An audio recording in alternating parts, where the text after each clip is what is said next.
2026 жылы Қамбар атаның өзі келе жатыр, қылышын сүйретіп. Саяқ баба келе жатыр, семсерін көтеріп. Кет бұға келе жатыр, мүйізін керіп. Қобыздың үнін естисіңдер ме? Ол Ақбөкеннің дауысы. Сендер киіктің дауысын да білмейсіңдер қандай екен. Оның дауысы қобызға ұқсайды, баяғыда қорқытата тартқан. Олар сонау мамонттардың замандасы. Мамонттар өлген, ал Ақбөкендер тек қана біздің қазақ жерінде қалған. Сондықтан біз бөлек ел болып сақталып қалғанбыз. 1991 жылы осындай зәулім елмен әлемге әйгілі болып, сол киіктердің арқасында, өйткені ең көне тірі қалған мамонт дәуірінен тек қана Ақбөкен болатын. Біздің жерімізде ғана қазақтың. 2026 жылдың 1 маусымнан бастап қазақтың жеріндегі 1001 әруақ оянады. Маңғыстауда жатқан 400-ге жуық әруақ және қалған өңірлерінде жатқандары. Мәшһүр Жүсіп тұрып көрінен Ақбөкен деген өзінің өлеңін оқиды.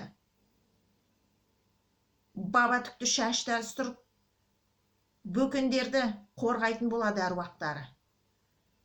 Сол заңды шығарған, қаулға қол қойған, орындағандар, етін сатқандар, жегендері желкелерінен шығады. Өйткені Ақбөкен 4-ші рет геноцидқа ұшырап жатыр қазақтардың ішінде. 1992-ден 99 жылға дейін 2,5 миллион қырылды. Қазақ қырды.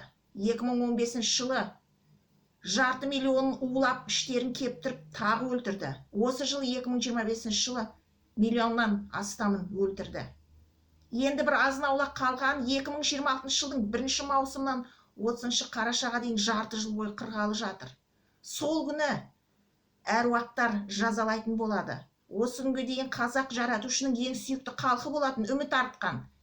Рухани әлемді өзгертеді деген. Бірақ енді ол үмітті өздері құртты.